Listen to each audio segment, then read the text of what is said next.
Hey, it's Heather, and in this episode of Not Just Heather, we are joined by Mark Diaz from Mark's Movie Collection and the amazing podcastage community. We hope that you enjoy his stories that he has to share from his journey. Hey Mark, thank you so much for joining me. It is amazing to have you here. We have an incredible connection that we made through the podcastage community of all things, and I am excited to talk about the things that you're passionate about and the connections that you've made along the way. So welcome. Oh, thank you for having me. I am excited to be here and overjoyed to be here, really, to just speak with you and to have a good time. Yay. You're amazing. We've had our connection for quite a while now, and I love it. And you've also been incredibly supportive of all the things that I've done over my content creation journey, which is amazing. I don't take it for granted. I really appreciate everything that you've done. Honestly, not to pay compliments to the host, but not just that, I should say, because I'm definitely going to do that. But I do strongly believe in what you're doing, and I enjoy consuming it, and I enjoy listening to the work that you do. Tuning into the streams when I can, of course, because live streaming is a whole different tier of animal. It's a different animal versus the podcast that we've all come to know and love that we're doing now. Yeah. So I'm happy to just have this connection and to really have the positivity that it brings, because ultimately I think that you are a very positive person. You're a wonderful person, and I'm glad to know you.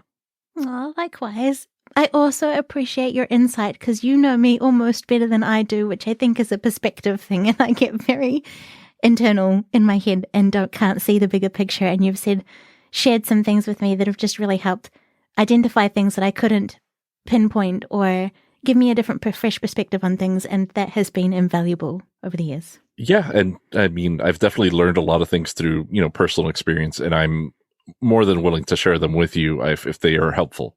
Yeah. So, please, at any point, just if you need anything, just let me know. Thank you. Well, we came together because of Podcastage, which is a big audio gear community, and I wanted to know your origin story. You've joined me for the Sunshine Summit before, but if you wanted to share about how you found that community. Interestingly enough, it was looking for microphones. I mean, not interestingly enough, it's pretty obvious, I think. But it was looking for microphones. I was starting a concept with some friends of mine, which became my website, which, to plug it now, is, or not my website, but a website that is scumbags.com, SCUMMBAGS, and that is the acronym for the script creation utility for Maniac Mansion. The reason that that's important is that my friends and I were, at the time, basically after work, we would get together and we would play The Dig, I believe was actually the game that we were playing, which was a LucasArts game built on the Scum engine, which is why that makes sense now. Mm-hmm. So, I was looking for information on how to build that content creation with them, to learn about microphones and things like that. And I came across the podcastage videos, and they were well done reviews, even though they've gotten better with time. Absolutely 110%, because this is like 2016-ish, I want to say, maybe, or 2017, somewhere in there. Yeah. Probably earlier, but it's been a while. And, just that information and the insight on those microphones was really great. So I started there, and it turns out that, microphones are fun. Audio is fun. And I joined the Discord, and I found a wonderful community of people to be a part of. I'm definitely passionate about the community too. I love to participate as much as I can. Life circumstances obviously play a part in that, and just generally being busy and things like that. So I love to participate in the community as well. I try to help out where I can, where I feel like I can. I try to make jokes all the time, and the worse the better. If people laugh, that's great. But at worst, they're going to feel good about themselves in that they aren't making the stupid jokes that I'm making. So I think it's a net win no matter what I do. Yeah. I love the connections you come up with. I can't think of things that fast or that clever and witty and just that make me laugh. And so, yeah, you're amazing, a part of that community. When you've joined me for the Sunshine Summit, we've talked about Mark's Movie Collection. It's one of my favorite film podcasts. Oh my God, thank you. You've watched films that I haven't watched, but you share them in a way that you're so passionate about it. I think I've always really liked movies and TV and things like that. As a child, I watched a lot of it. I played sports as well, but primarily my drive or the things that brought me pleasure were a little more cerebral. So even though I was at times playing two sports at the same time, which was very difficult for my parents, obviously, because they were shuttling me around everywhere, every day, basically at that point. Video games and music and movies have always been just this massive, and books, actually, I take that back. Books are a huge one too. I was a voracious reader. Now I'm less of an avid reader as I'd like to be, and that's mostly down to time. Yeah. But, because it's a time investment of 8, 10, even longer to read a book, and I can't do audiobooks. That doesn't work out for me. But I found that I love all of these things, but movies are ones that I'm able to talk about a little more in depth. I love music to death. I started out several kind of experimental podcasts on Scumbags to see how I felt about them. And the first one that I actually worked on was Mark's music collection. And I really liked it. I really liked doing it, but I found that I didn't necessarily have as much vocabulary in music as I do in movies. And that comes from theory and having the ear for it and things like that, which takes a lot of time, practice, and experience aside from, some amount of talent.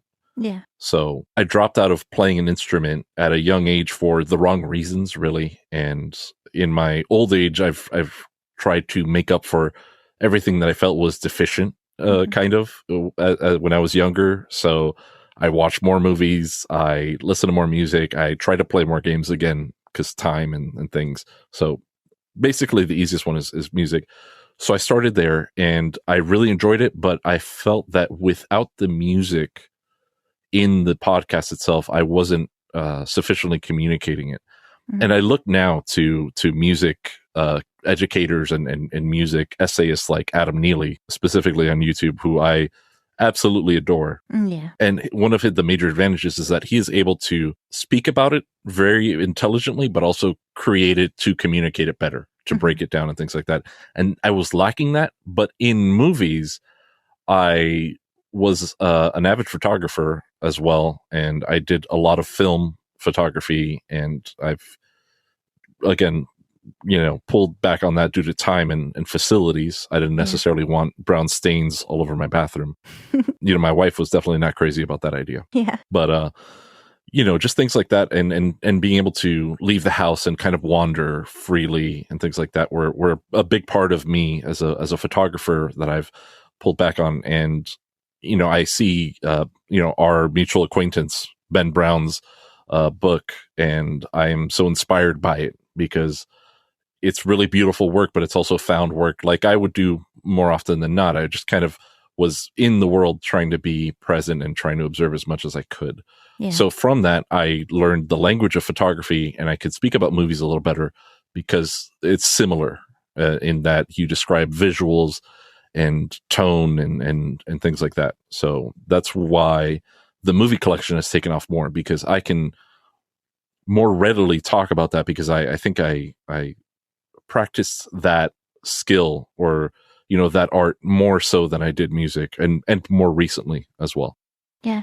So what are films for you? What are movies for you? What is photography for you?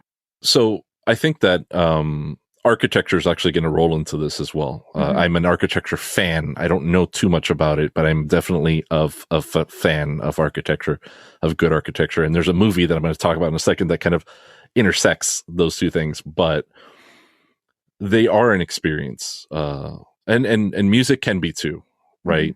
Where I've heard songs that freeze me, that I stop, I pay only attention to it, I get goosebumps.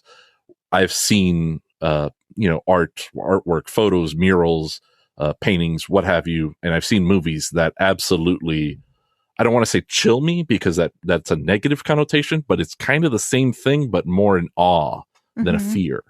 But they freeze me. I am frozen. I am captivated is the word maybe that I'm looking for. And one of them, which I saw not too long ago, I think last year is the first time that I'd come across it. It's called Columbus, and it's by a Korean director that goes by a mononym of Kogonada, I believe. And it stars John Cho and Haley Lu. I forget her last name, but I believe her first names are like Haley Lu, who's a younger actor. Mm-hmm. And this takes place in the city of Columbus, Indiana, which is widely known to be the modern architecture mecca of the United States. Cool.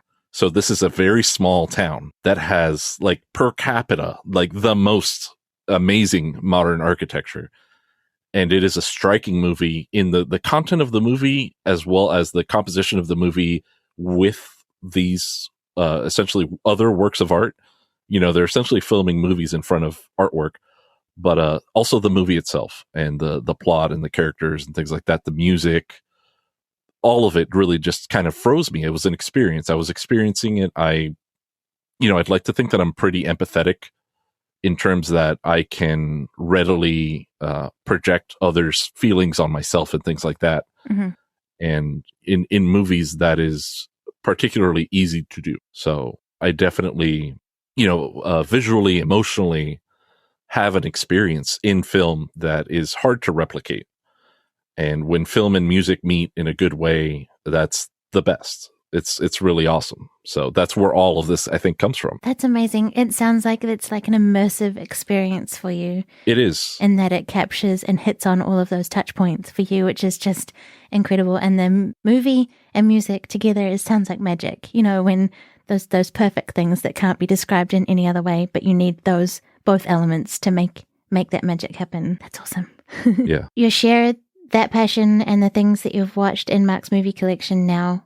So you brought up an interesting point in our notes. Are podcasts art? Yeah, I guess there's, different ideas of art. Mm-hmm. I feel that there are many types of art, and there's what are normally called the fine arts, mm-hmm. which is very highbrow and very much like oil painting and, what have you. And then there's modern art, which kind of takes a lot of it and flips it on its head. And you have Dadaism and the whole thing with, Warhol painting cans in a toilet and saying, hey, this toilet is art. So, and there's pop art as well, which is like this very trivial thing, but elevating it in a certain way, which is almost mocking art as an art form. So I don't think that podcasts are necessarily any of that, but I think that they fall into a lot closer to a broadcasts or journalistic type of art. I think that journalism is art. I feel that, I should say, that not everybody practices it that way. But if you look at, Pulitzer Prize winning journalists or pieces, I think that they are well above the rote communication of facts. Mm-hmm. And I think,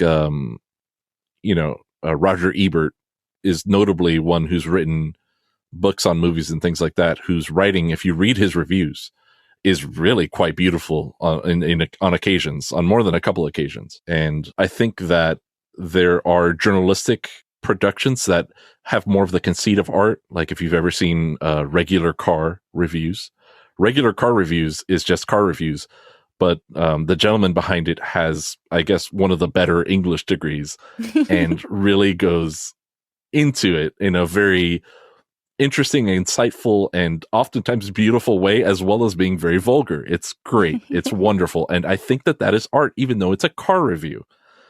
One of the more simple, mechanical, visceral things is elevated into art in video form. Yeah. So I think that podcasts live in that space. I think that we as podcasters, both you and I, we are performing. It is probably a performance art mm-hmm. to a certain extent. And we are creating this narrative. We are fashioning the story. We are doing all of these things. So I do think that it is an art. I don't, it's not quite dance. It's not that, but it is maybe the democratization of radio and putting it in the hands of artists versus, professionals, so to speak, where anybody can make a podcast. And from that, we've received so much trash, but also so many wonderful things. Yeah. I'd like to think that I'm somewhere in the middle. I think you're well above the middle point there. But I love that. I think that podcasts are a form of expression, whether that's self-expression if you're doing it that way, or just you're expressing something about the topic that you're covering. And to me, that is art. Absolutely. An expression of something, sharing your interpretation of it. You can be very creative in the the podcast format, the sound space you make, the way that you narrate it, the performance part of it, like you were saying. So many different things. There's the sciencey element to it with the audio stuff, which gets technical, and I like that. Like, Oh, I love it. I mean, here comes back to our podcastage connection with the techie stuff. But there is so much in it. There's all of those elements in it, and that's why I love it. And that you can start one, I can start one. They can be totally different. They don't have to be aligned with anything else. And it's freeing, if that makes sense. The power of voice and the way that you're able to share it is amazing. Oh, absolutely. Yeah. No, it's wonderful. And it is self-determining. You determine your path, your cadence, everything about it. The tone is solely the creator. Unless you're in a creative team, then it's the creative team. Yeah. So be it. But I do think that it is art, and I agree with you 1,000% that it is self-expression. Ultimately, I could have eliminated 90% of what I said and just said self-expression. I think you put a very succinct point forward with that. I'm not cutting out any of what you said, though, because it was beautiful in and of itself. It was a beautiful expression of all of the things. And secretly, that's kind of what I've got to try and do, is kind of like make sure I've summarized what I heard you say. I'm going to cut this bit out. But oh gosh, this is a segue, I'm sorry, but I have had that whole complex of talking to people and interviewing them, and then I find conversations really hard. It's been a long time since I've had them like this. I have no idea how I did all of the Sunshine Summits many moons ago, because I could not do that anymore. I have that many conversations with that many people in a week even. Well, you made it look easy. Thank you. That was just... You did. Who knows how... I was a different person back then, but... I think we all were. Yep. I've forgotten how to have a conversation in person. Oh boy. I don't know when I should walk away. I don't understand that anymore. I'm out of practice. Yeah. So I think that we are all different people in different ways for different reasons. Yeah. So I agree with you, but you made it look easy. It was great. It was awesome. And I loved watching all the guests that I, probably didn't know of before. Some I did, I guess, through the connections that we already had. Yeah. But the Sunshine Summit was eye-opening in a lot of ways. Thank you. I love the premise behind it, and that's why I'm glad to be doing this project, to be able to do it in a slightly different way. Though it's amazing to have a live audience, it is also very full on. So, yeah, but I'm glad to be here, and I just think I want to be a good host, and sometimes I found myself like having all these conversations, listening back, and I'm like, oh boy, you didn't hear what they said. So, yes, anyway, sidetrack over. Otherwise, we'll be here forever. I'm sorry. This is actually my normal modus operandi, is sidetrack and then sidetrack from there, and then try to make enough random turns to get back to where you were going, or just skip that entirely and jump to the next street over. Yeah. But that's in and of itself too, the art form, right? It's finding the journey along the way. It's not going to be the same. You can make a format, sure, and you can have a layout or whatever, but you can experiment and tweak, and you can think of something and go off on a tangent, and that's wonderful and magical. And however you manage that afterwards, good luck to you. No? Yeah, I mean, again, it is self-expression and self-determination in the most liberal interpretations. You literally everything, it does not exist, and you create all of it. Yeah. So it is, I think, definitely art. And again, I think that you summarized it so perfectly. Okay. That's cool. In terms of podcasts, and they have show notes, how do you feel about them as being a part of the podcast? Do you think that they can be more impactful than the podcast itself? I don't know that they can be more impactful. Mm-hmm. I mean, I would assume that it is possible, yes. However, I do think that they are part of the medium that most people don't embrace. Yeah. And I think that is a legacy of podcast technology. Podcast started in 2006, 2008 is when the RSS feed was a concept. I think 2006. It's really early on in what we now consider the modern internet. YouTube was started in 2005, just for context. There was no easy way to to go and watch videos except for like Newgrounds and things like that. YouTube became a verb at that point. So in 2006, our mobile devices were very primitive, and the primary way to consume a podcast wasn't a computer necessarily, or even your cell phone, but your iPod, which had excessively limited ability to communicate to you this rich format. And now in 2021, I almost said 2016, like if it was going to be, that's many, many, many years ago already at this point. This is how you know that I'm old. Is 5 years is like that just happened. It was 5 years ago. We can have this rich presentation on our cell phone in the show notes of the podcast app. And I think that the general convention has been to remain the same. And there are people who advocate for convention, for show notes and things like that. And what I started doing, first off, I always forget something in a podcast. I always do, no matter how long it is. It could be 1 hour, 2 hours, 4 hours, or whatever the case is. I will always forget something. And I will remember as I'm typing the show notes or as I'm editing it and I don't want to throw it in there or whatever the case is. Yeah. So what I found was that it was as free as there are no show notes to now I create these show notes from whole cloth. And what I started to do was just make it almost a companion in a lot of cases, or just a random tangent or whatever the case is. I would sometimes in the process of typing the show notes, take those sidetracks and sidetrack from there. And it was fun for me. And I am, I guess, a self-indulgent creator if I want to be a little critical of myself. So I did it. And here we are, but this is a part of the medium that convention has yet to fully embrace, and people are to lesser degrees getting there with images and things like that.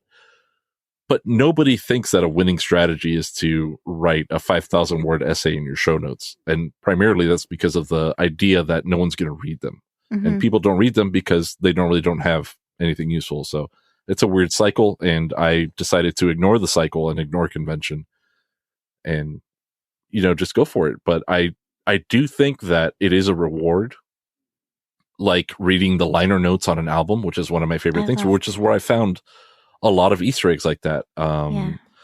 So one that I can think of off the top of my head is Things Fall Apart by The Roots. And that was an album that came out in 2001, I want to say. And in the liner notes for that is Questlove, the drummer of The Roots, essentially writing about experiences and essays, like almost like essay form, but not as structured. And I loved it. I thought it was beautiful. I thought it was, again, self-expression and just that little extra for the people who care to go that deep into it. Yeah. And I've always stayed with that. I bought that album when it came out. That album got me through some times in high school, and it's things like that, the little things that we don't even realize influence us until we're asked a question about it, that stay with us, that, I think make art as well, right? And for some people that's trauma or pain or whatever the case is. But for people like me who are maybe a little more pedantic than average, it's liner notes in an album. I love that. That is very interesting because I'm one of those people too. I will take out the liners and the things and I'll read them all. And if there are lyrics to the song, that's amazing. But you can discover gems inside there. And I love your show notes. And your show notes have inspired one of our other friends. I also love things when TV series have companion stuff, like The Expanse is an example I'm going to use because it's one that I've known of recently, where they had one of the stars would do interviews with other cast members. I have forgotten his name, but he is... Is it Wes Chatham? That's it. Yes. Yeah, he's so great in the show. I love his character so much. So do I, and he does this amazing companion thing. I don't know whether it was Amazon Prime or whatever, whoever is running that show, but however they managed to get to that point to do these videos is so good. I love extra things. And I love that you've taken that opportunity to make something out of that space that you have in the show notes, because it is fun and it is there, and why not? Why stick to convention? Yeah. And you never know what gems might pop out of that, because someone might message you and go, hey, I saw this. in your show notes. Yeah, the greatest thing would be that somebody gets something out of that they never expected. Yeah. Really wonderful surprise. That would be excellent. I love it. I also love listening to your show, and then I'm sorry that I give you a running commentary of what I think. No, please. I love it. Like, please, feedback. Yeah. If I'm doing something bad, please tell me. I will, but it's not ever that. It's just I love sort of making my notes as I go along listening, because you bring up so many different things, and I've really enjoyed kind of your more conversational episodes that have been slightly looser, but have just had something, a little sparkle in them outside of I like all of your podcast episodes, but I'm just saying.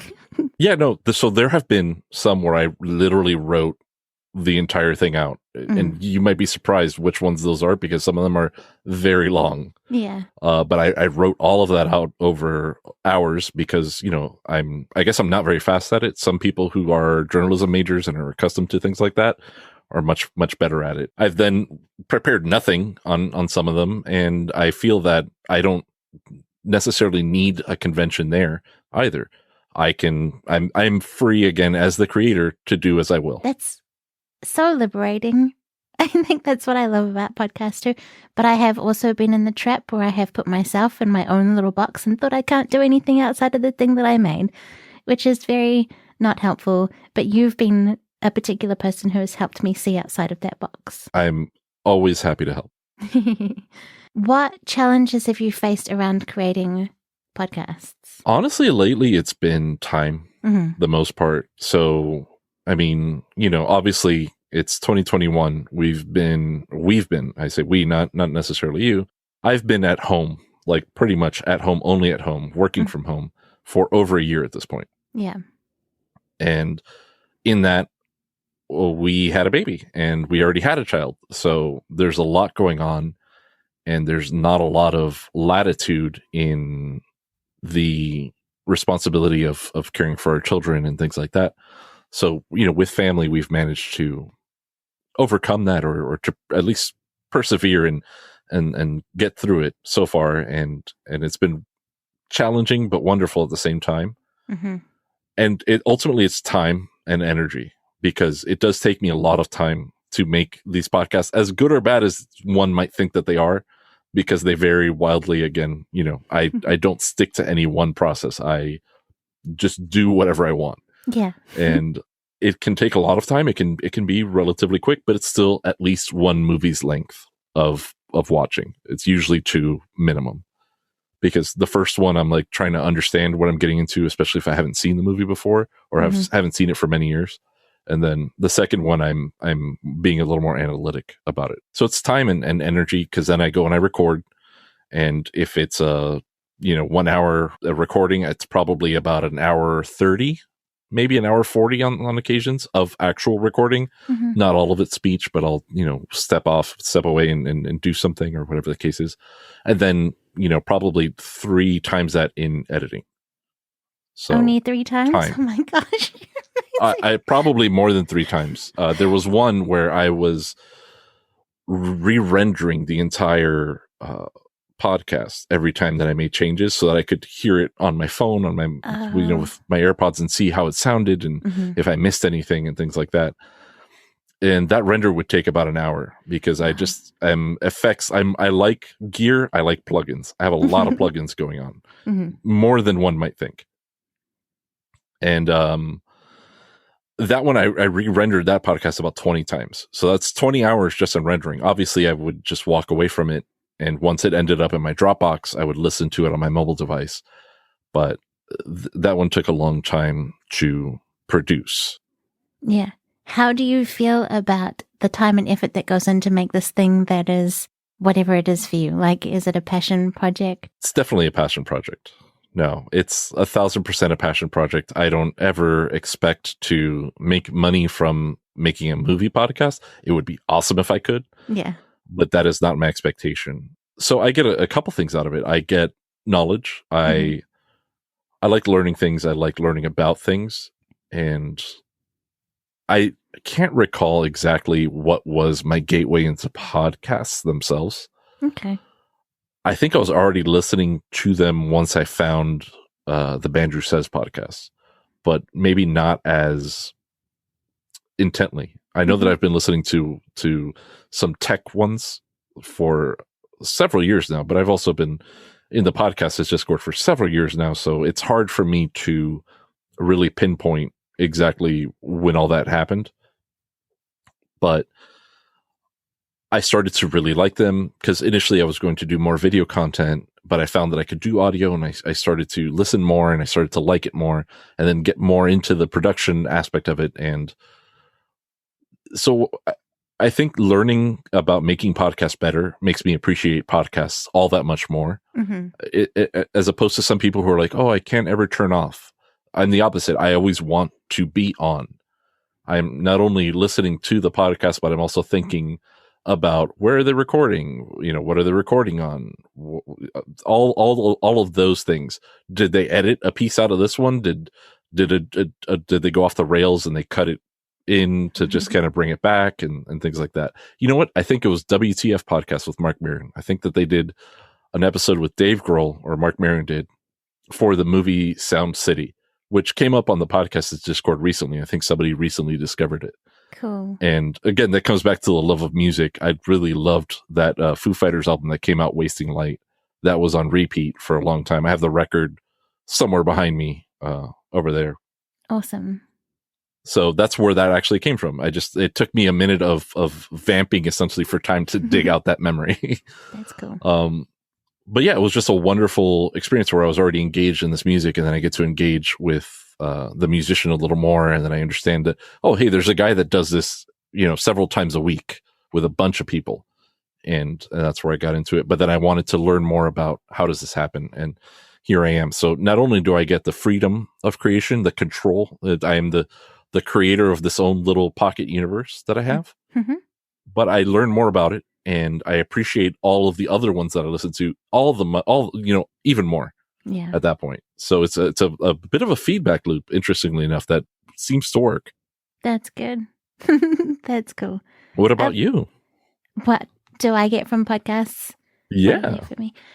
I love that there's a place that I can make that is my own, that I can share it. I'm not too concerned with how that goes, but my idea is to, if I can, shine a little light on the world in whatever shape or form that I do it in. And that is like my running theme. I mean, if anyone knows me by now, you know that my underlying theme is to kind of radiate sunshine wherever I go. Yeah, no, absolutely. 1,000% that holds true. Yes. That's not like an exaggeration if anybody is in disbelief. No, that's 1,000% true. Achievement unlocked. Yeah, for sure. But the point behind that was because that in turn helped me be positive. Like, mine is sort of like a coping strategy. It's one of the things that I do to help cope with everything.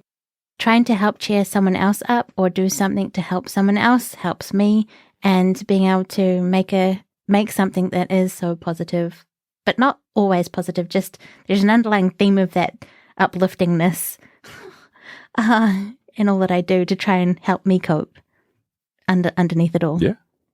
That's amazing. That's beautiful. That's wonderful. Thank you. And then it also was a trap, and it also trapped me into, like, I'm going to be honest, it was a trap, and it trapped me into, you can get really, I can get really passionate about things and become extremely motivated and find ways to squeeze time out of life to make things that I'm super passionate about. And then if I can't maintain that, which happens when you don't set boundaries and things in place to give your space time to do that or whatever, and life will just suck time out of you anyway.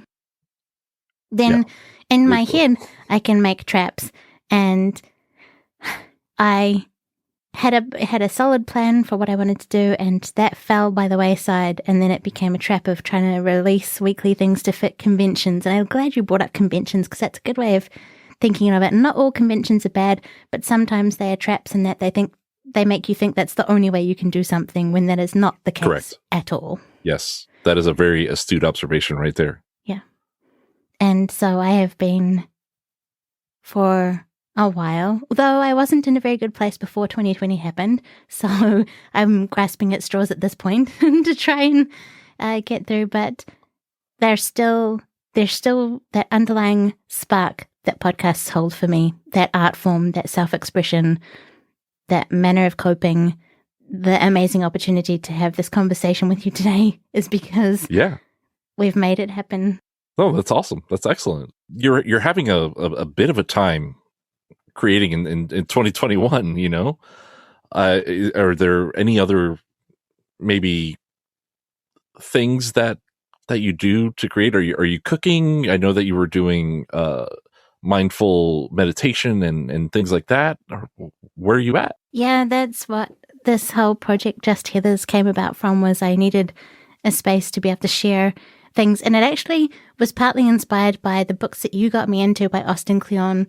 Oh, awesome. Yeah, I have loved those books. I have them on my shelf and refer to them often. Still Like an Artist. Show Your Work, I think, is one of them. Show Your Work and Keep Going. Keep Going, yeah. It's all very common sense things, but it just helps to be able to read it and to have it there in the simple format that it is. It's amazing. And so I wanted both, a place to be able to, I'm a creative person at heart. I like doing all sorts of different things, whether it be play music. I'm getting into playing guitar this year. That's a new thing that I've done. I bought myself a guitar for Christmas. Awesome. Thank you. Exciting. I'm terrible, but it's okay. I'm loving it. Doesn't matter. It's been a couple months. Don't be so hard on yourself. I need to be perfect now. No, I'm just kidding.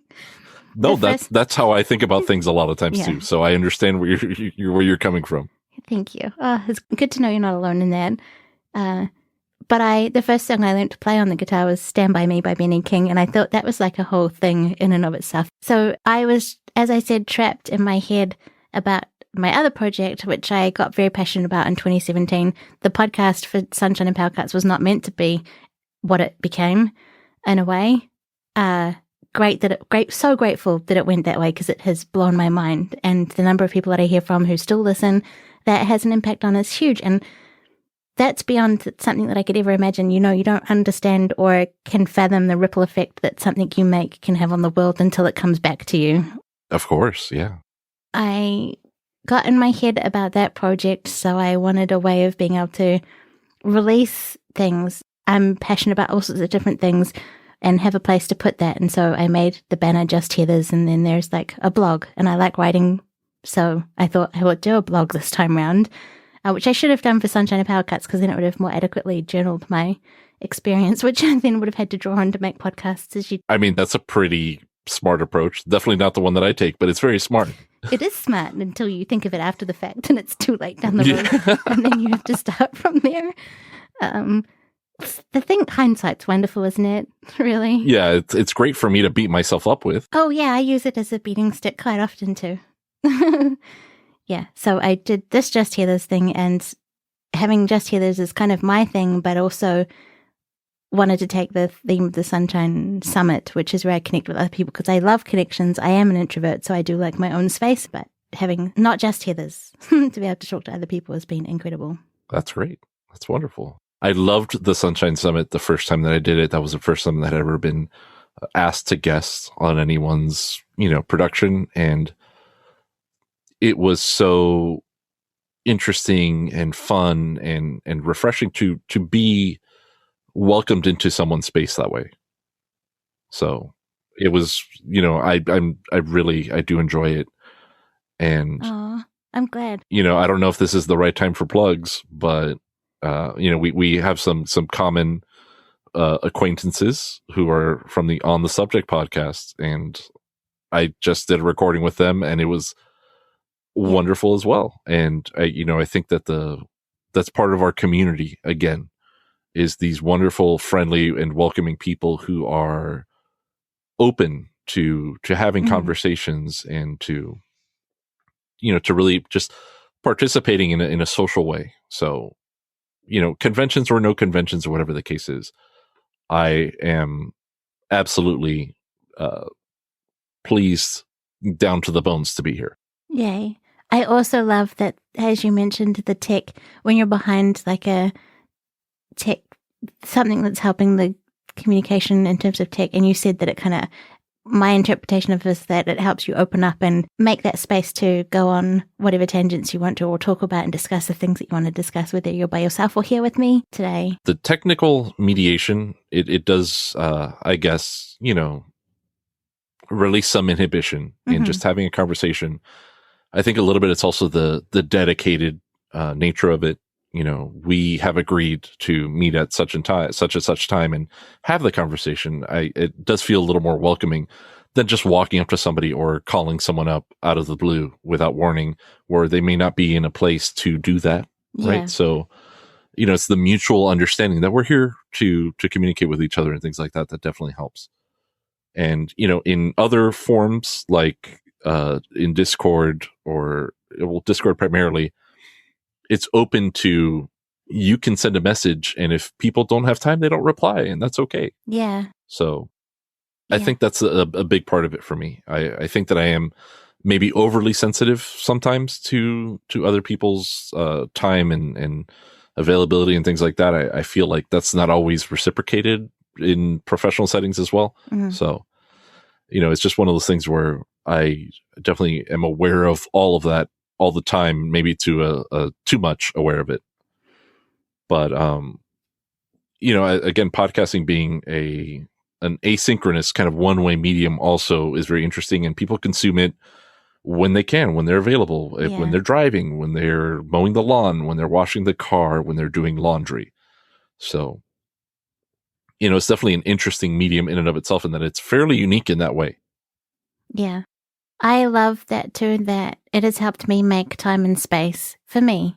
I am there. I make time to sit down and do the thing and have that space. And I honestly, the reason behind doing a solo show was that I didn't have that pressure of having to organize schedules and be with someone else. Totally love and appreciate, though, having someone to bounce off of. That's what makes a solo show so hard, is that you are then carrying the whole load. But it also gave me the space to do whatever I wanted completely. Yeah, no, it's both wonderful and terrible. Absolutely, yeah. Without that thing on other people's time. But that lesson about asynchronicity of time, I've learned a lot with this content creation journey and in Discord communities. I've seen a lot of things where people get quite upset when people don't reply straight away, but I have come to have I love when someone can spend time with me. It blows my mind. I don't take it for granted. I'm incredibly grateful because I don't expect it, I guess. That's a self-esteem issue, maybe, if we're going to get that psychological about it. Yeah. But listen, we are, I'm looking in a mirror right now is all you're telling me. Yeah. When you were talking before, I was nodding my head, not that you can see me, but So, but it's been a huge important lesson. And it has helped me, though, in that I can send out requests, for example, for like a project like this, and not be so crushed if I don't hear back from someone or whatever happens, because I've come personally have a deeper understanding. Yeah, I think that a lot of people gravitate towards cooking in that way as well. I know that my father really enjoys cooking, and he's like, it de-stresses me. I'm quite the opposite. I am very flustered whenever I'm cooking, and primarily the background track running in my head is, I'm going to mess this up. Uh-huh. I don't know about you. I think that you're probably a pretty good cook. I hate cooking, I am but not. so Really?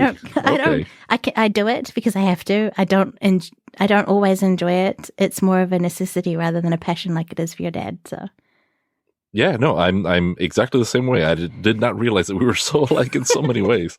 But yeah, my dad legitimately likes to cook, and he's pretty good at it. And I think that, it's from our side, looking at it and consuming this good food, it seems like it just happened overnight, but I think it happened over time. I just was, non-existent to a very small child for the majority of it. So I think learning that has helped me a bit, but he considers it a place where he's also in control and where he's able to really affect on in a big way, the outcome of events, really. Mm-hmm. I'm more of a sandwich person myself. I don't know about you, but if I'm left to my own devices, I'm eating the lowest maintenance meal that I can possibly make. Oh, I don't know. Sandwiches can get kind of technical what you put on them. They can. I mean, there's definitely simple sandwiches and complicated sandwiches. And, I mean, I might be going on a limb here, or maybe not. Maybe I think maybe I'm a little behind the curve here, but I think the sandwiches can be considered art as well. I mean, is cooking an art, so to speak? Yeah. I think so. I think there's a bit of science behind it, if we want to get technical on that side of things. You heat things, they change form and whatnot. But then there's the art form and self-expression again on what things you put together to make something and how you present it. Because, I mean, presentation is a whole other thing with food. Yeah, no, that's a big thing that I feel foolish for not even thinking about it. But as you say these things, I am like, she is absolutely 110% correct, and I am not smart. Yes, you are. Yes, you are. That's what conversations are good for. You can come up with something. Yeah. I mean, this is your note point here, and I love it, and I'm glad that you brought it up. And then someone else will bounce off like myself and have something else, and it all adds to it, and we learn from each other, and it's great. It's mutually beneficial. Sure, I mean... It is. I think it is, and I think it will be, because I'm kind of into sandwiches right now. Cool. And I was just wondering, like, what sandwiches are you into? We can trade, some sandwich ideas, maybe.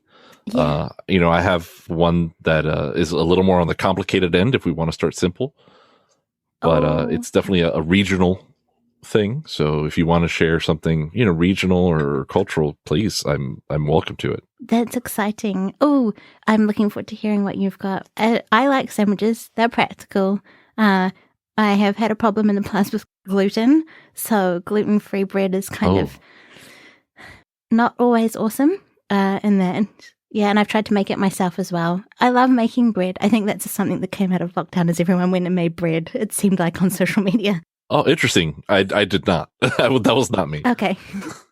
I like a sandwich, but I like what I get out of them is I like making layers that I think work together. I like thinking about, I don't personally like butter on bread either, so I've got gluten-free bread and no butter at this point on my sandwich. Okay. But I'll make it to the person too. So if I know that you don't like tomatoes, I won't include tomatoes, but I'll do something else. And so we might end up with two different sandwiches, but from similar ingredients. That's not a complete recipe, but... I don't necessarily think that that's a problem either. I think that's being very considerate, honestly. So I've definitely had some gluten-free bread that is better than others. Mm-hmm. That swings really strong one way or the other, unfortunately, and I'm so sorry.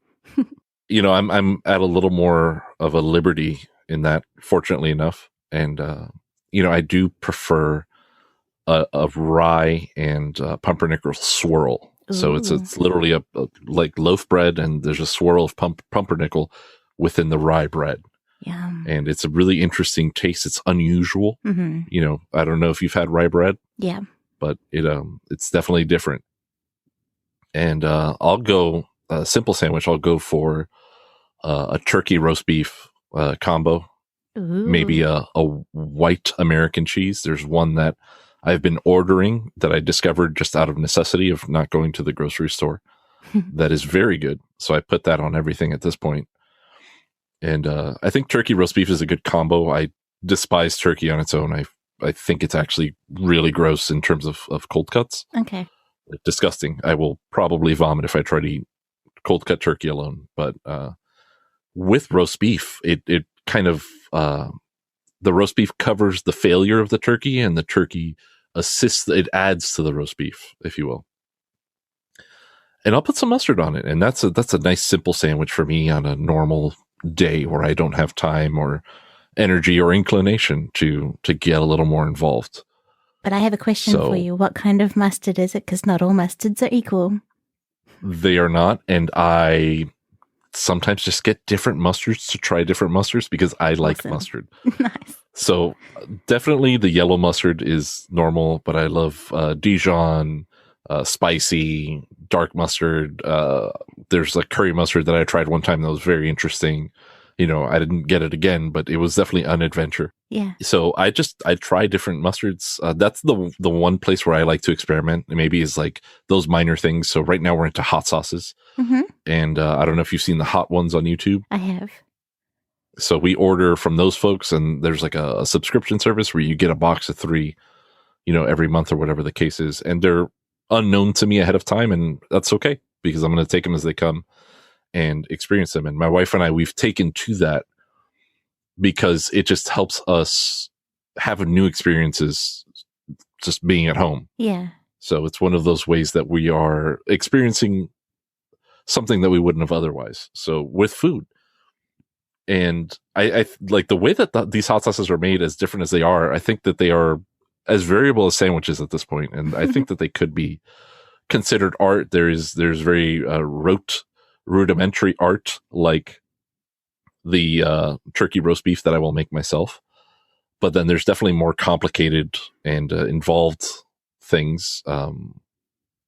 So the regional, I guess, sandwich, or I guess family of sandwiches for me, is the Cuban sandwich. And I know that there's been a spread of Cuban sandwiches because of the popularity of the movie Chef, where Jon Favreau's character goes and makes Cuban sandwiches out of a food truck in Miami, and that is very appropriate. And the chef, whose name is David something, I can't think of his name, is pretty well known, and he uses these very highbrow ingredients that all sound wonderful. But I mean, it's not the normal Cuban sandwich that you would find on the street. But it's primarily Cuban bread is an interesting bread in that there is no it's essentially wheat, yeast, and lard, if that makes sense. Okay. Yeah, it's unlike other bread. It is probably quadruple the calories of other bread. But it's a crusty, hard crust on the outside, or a firm crust on the outside, but very thin, and then just this fluffy, dense mass on the inside. So it's very unique. And in a Cuban bread, you can get some ham, sweet ham usually. Serrano ham was usually what's used, which is a sweeter kind. Roast pork. So, you kind of get a roast pork literally with the graininess of it and things like that. And usually just a kind of Swiss cheese or something approximating a Swiss cheese, mustard, and pickles. Yum. And I love it. But there's a variation of it called a medianoche, or a midnight sandwich, that uses, instead of the Cuban bread, it uses an egg bread, a sweet egg bread that is more akin to like challah bread, if you've ever had that. And that's my favorite thing, I think, maybe in the world in terms of sandwiches. Wow. And then these are pressed. They're pressed on a hot press. And, there might be a little bit of butter in there. I'm not sure. I'm sorry about that, but there's a lot of nuance to how one would make these. And it is an experience. I love that. So are they always like toasted in the hot sandwich press? Yes, that is actually like kind of a requirement. Yeah. Okay. Yeah.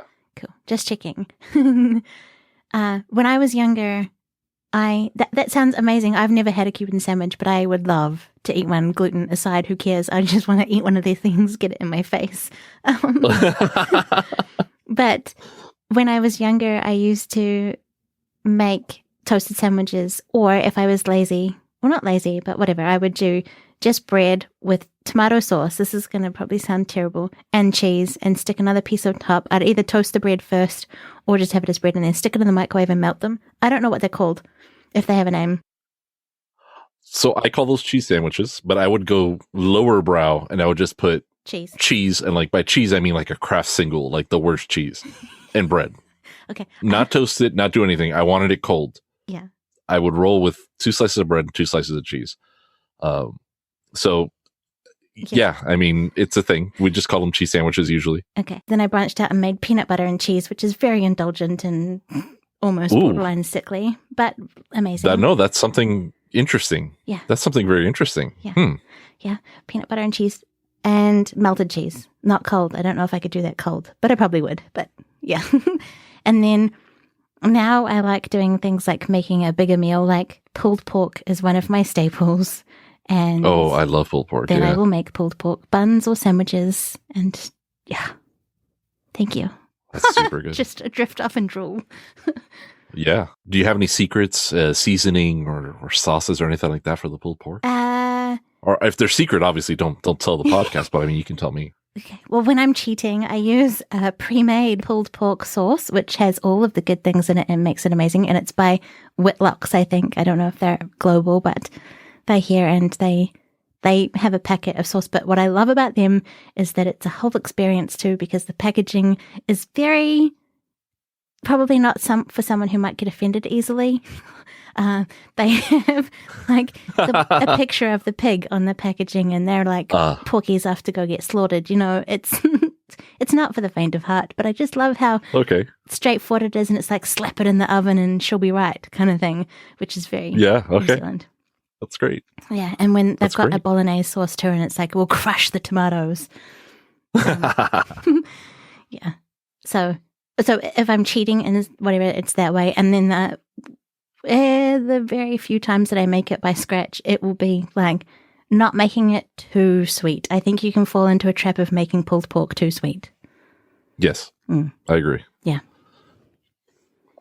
That is all. Yeah, that sounds delicious. Yeah. I had dinner, but I'm hungry again. Oh, yeah. Sorry. Pulled pork and I think lasagna are my two main things. Oh, lasagna is one of my favorite things, and the gamut of lasagna in the world is it's such a beautiful thing. I think how different you can have lasagna from one chef to the next. Yeah. My best friend, I've been friends with her forever, and her mum knew that I liked lasagna, but for whatever reason, she thought that meant vegetarian lasagna. No, I like vegetables. Oh, no. That is not my favorite flavor lasagna. Yeah. And I had to eat it every time I went there because she made it specially for me. I love her, but... Oh, yeah. No. That's a tough one. That's a tough one. Especially when it's out of goodness. Yeah. You know, it's just misplaced. Yeah. Yeah. I'm going to have to make a sandwich now too. I think I might make one for dinner. Is there anything else that you wanted to cover from our notes? I don't know. I mean, that's everything that I put in here. Yeah. And we've tied it all in roundabout way. Yeah, actually, I think we did better than even I thought. I was like, hey, we're doing okay. We're doing okay. And then I'm looking through. I'm like, no, we did everything. Yeah, amazing. They were such good talking points too. Yes. I have no issues with anything that has happened whatsoever. Again, it's been really, really fun. I've loved having you, Mark. And where can everyone find the things that you make or connect with you? So you can find me on Twitter at CoolMarkD, cool with a C and Mark with a K. And everything that I'm making right now, as far as podcasts, and really that's the primary product that I'm making for consumption, is on scumbags.com, SCUMMBAGS, and that'll have all the subscribe links and things like that. Or you can just look for Mark's Movie Collection in your podcast app or podcatcher, as they call it. Excellent. Thank you. And if you happen to be a part of the Podcastage community, you can maybe catch Mark there. Yeah, absolutely. And I change my nickname sometimes, but it's always a pun with my name in it. So it's always a pun with Mark somewhere in it. Thank you again for your time. A pleasure. Thank you, Mark, for sharing your time with me to have this conversation. And thank you, listener, for listening and sharing your feedback. We would love to hear from you. If you have a connection with Mark or you find one after listening, please share them with us. And if you know someone who might benefit from discovering more about Mark, we would love for you to share it with them too. All of the details of this episode can be found at justheathers.com/guests. Until next time.